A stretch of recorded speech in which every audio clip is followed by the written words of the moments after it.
Il y a beaucoup de petits et de gros mots sur lesquels on n'ose pas toujours mettre des mots. Parce que c'est intime, parce qu'on pense que c'est un peu sale, parce qu'on a peur du regard de l'autre, professionnel ou pas. Bénin, ils gâchent un peu la vie.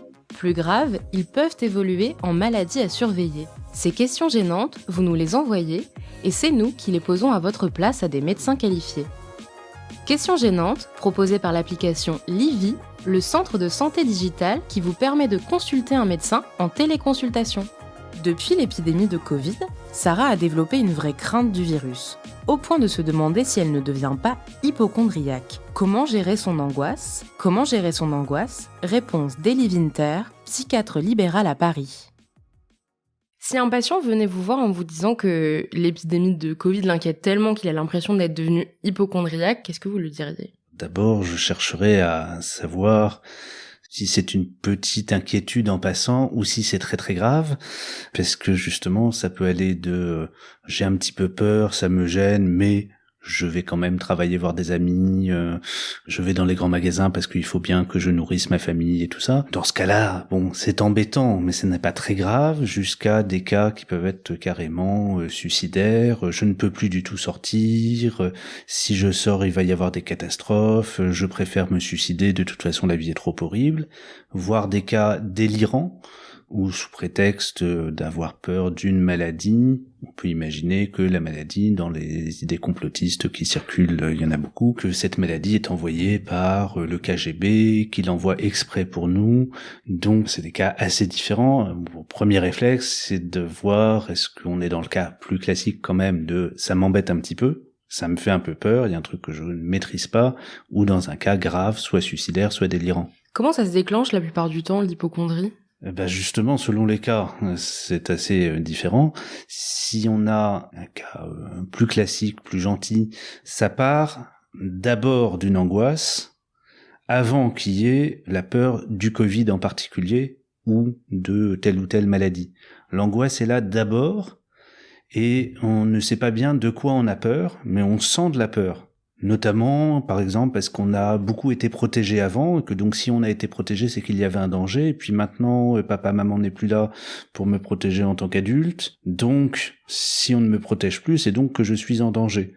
Et à ce moment-là vient le Covid. La preuve que j'étais en danger, c'est donc le Covid ou que j'ai mal au ventre ou à la tête, et ça vient après confirmer une peur qui était là mais qui était floue, qui devient, dans ce cas-là, un peu plus précise. Et bon, soit les hypocondries, en général, c'est plutôt j'ai une maladie que tout le monde ignore, qu'on n'arrive pas à détecter.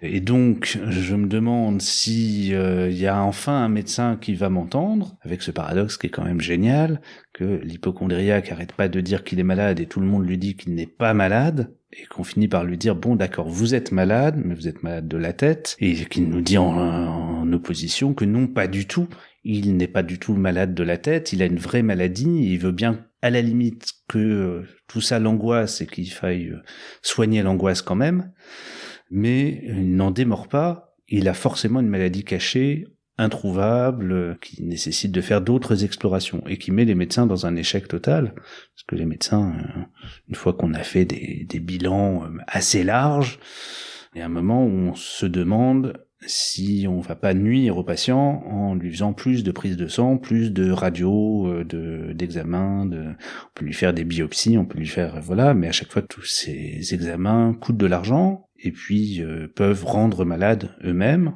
On pourrait rajouter plein de médicaments pour la douleur de ceci, de cela, mais ces médicaments ont des effets secondaires et que finalement, donc plus on s'en occupe médicalement, plus on risque de rendre la personne effectivement malade. Et est-ce que ça peut valoir le coup de donner des traitements dits placebo, qui n'ont pas réellement d'efficacité ou qui contiennent très peu de produits pour que la personne se sente soignée ? On le fait sur des médicaments très légers qu'on prescrit éventuellement, pour dire après non vous voyez en fait ce que je vous ai prescrit c'était vraiment très très très léger, il faut vous rendre compte que je pense que si vous l'aviez pas pris en fait ça aurait été pareil, le médicament vous a rassuré mais il est pas très spécifique de ce que vous avez.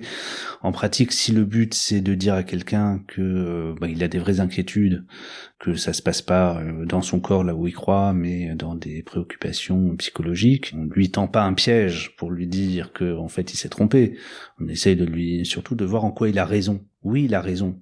il y a un problème, mais qu'il l'interprète mal, et où il pense que ça se passe dans un organe qui souffre, alors que ça se passe manifestement ailleurs. En fait, développer une sorte d'hypocondrie, c'est fixer une angoisse à cet endroit-là ? Exactement. C'est le principe de l'angoisse de manière générale, de chercher, la peur étant là et générale, de chercher, mais alors pourquoi j'ai peur ? C'est donc qu'il y a un danger. Donc on peut avoir peur ensuite de plein de choses, des phobies qu'on fixe sur il y a un virus qui rôde tout autour, j'ai peur qu'il m'atteigne. Et puis si j'ai pas peur pour moi, j'ai peur pour mes parents, pour les personnes âgées, ou j'ai peur que les enfants, on n'est peut-être pas sûr de ce que ça leur fait, et puis est-ce qu'il y aurait un variant un jour qui pourrait être différent, et on sait pas très bien, et donc il y a plein de raisons d'avoir peur. Mais effectivement, cette angoisse est là avant.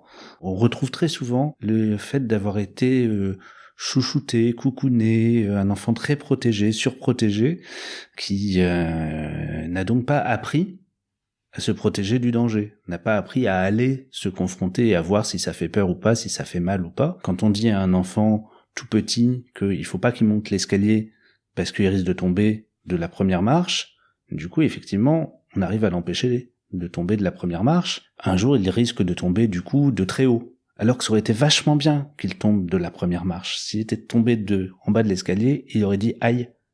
Il serait pas malade, il se serait rien cassé, et il aurait appris à faire attention, et en même temps, il aurait appris que, bon, c'est pas si dangereux que ça, si on fait attention au bord de l'escalier et qu'on tombe pas, eh ben, l'escalier, c'est quand même très intéressant et ça vaut le coup.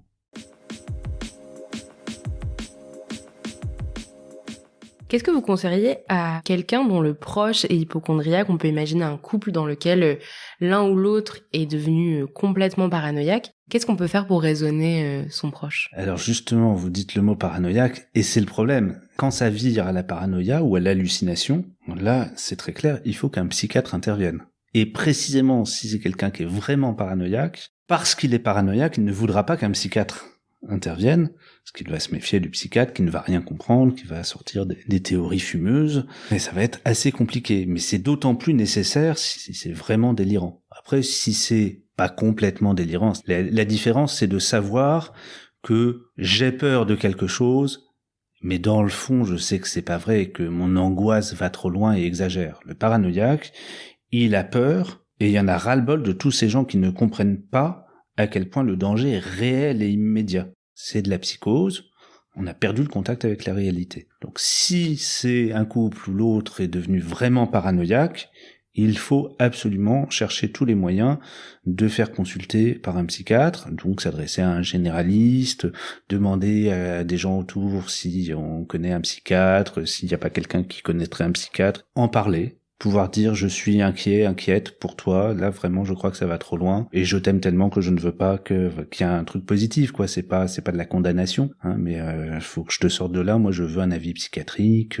Si c'est pas paranoïaque, je vois que l'autre est très inquiet, que l'angoisse est très forte, bon, il faut sans doute un psychiatre, mais pas forcément. Après tout, on peut s'en sortir autrement. Ça peut être une bande de copains qui se serrent les coudes à ce moment-là. Ça peut être la famille qui vient apporter un peu de protection. Ça peut être plein de choses. Moi, je ne vois les gens que après toutes ces étapes-là.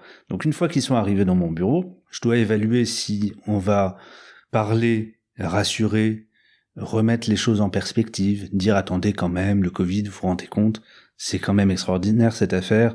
Jamais on a un virus qui est apparu d'un coup, qui a été planétaire immédiatement et face auquel le monde entier a pu s'organiser aussi vite qu'un an après on ait déjà un vaccin, qu'on ait des nouvelles technologies de vaccin.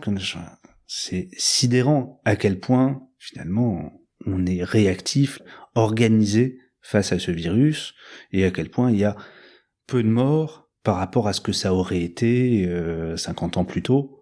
Ensuite, on peut voir avec un patient qui vient pour ça, si le fait de parler remet dans le contexte et permet déjà de prendre un peu de distance, voir pourquoi quelqu'un est sensible à des angoisses qui peuvent se fixer là-dessus. Donc éventuellement des choses qui remontent à plus loin, des angoisses précédentes qui se fixent ensuite là-dessus, la question de la surprotection des parents, plein d'aspects de ce genre, voir est-ce que ça a un sens particulier, est-ce que ça représente symboliquement très bien le fait que on a trouvé quelque chose, un thème qui permet de dire occupez-vous de moi, vous voyez je vais mal, je suis très inquiet, j'ai besoin d'aide, j'ai besoin qu'on m'entoure, voilà, et dans ce cas-là on peut dire oui, évidemment vous avez besoin, bien entendu vous avez besoin, oui on va s'occuper de vous, c'est normal, et puis tout le monde autour de vous peut le faire. Par contre si vous parlez de virus et de choses hypochondriaques qu'on comprend pas très bien, alors que vous avez raison, il faut qu'on s'occupe de vous, on doit s'occuper même les uns des autres. Occupons-nous d'ailleurs en groupe des uns des autres, de faire une société, de faire une civilisation. Après, il y a des gens qui arrivent trop paniqués, trop angoissés, et à ce moment-là, on peut aussi avoir besoin de médicaments qui aident à prendre du recul. Et là, c'est le rôle du psychiatre, de définir quand est-ce que on n'arrive plus à parler, on n'arrive plus à réfléchir, on n'arrive plus à raisonner, on n'arrive plus à donner du sens. Il est nécessaire de mettre un médicament. Alors évidemment, il y a 50 ans, ces médicaments n'existaient pas. On aurait pu faire des choses quand même à cette époque-là, mais on gagne beaucoup de temps avec des médicaments qui aident surtout à ça, à prendre du recul, à relativiser des choses pour que ça devienne plus facile de discuter dessus. Est-ce que du coup, être hypochondriaque, ça peut aussi vouloir dire qu'on a très très envie de vivre, au contraire ? Ça veut dire qu'on a éventuellement tellement envie de vivre que on s'en gâche la vie. C'est possible ? On peut tout à fait le présenter comme ça, mais en appelant ça un paradoxe, c'est-à-dire que c'est quand même très dommage, et qu'à vouloir trop bien faire, on se coupe l'herbe sous les pieds, c'est triste d'en arriver à ça, et donc ça amène forcément à prendre du recul, se raisonner, et dire tiens, c'est bizarre que, au nom de mon raisonnement sur l'envie de vivre par exemple, sur la peur d'être malade, sur tout ça, j'en arrive à m'empêcher de vivre. Et il y a peut-être un autre sens derrière tout ça, j'ai peut-être d'autres angoisses que ça me permet de ne pas regarder en face, et je crois qu'il y a des psys pour ça, et au lieu d'avoir peur du psy qui va me trouver une nouvelle maladie, c'est bizarre d'aller voir un psy, au lieu de ça on peut se dire mais il y a des psys pour ça, il y a sûrement un sens que je pourrais trouver, que je pourrais comprendre, et ça peut être une expérience intéressante de remettre toute cette énergie au bon endroit.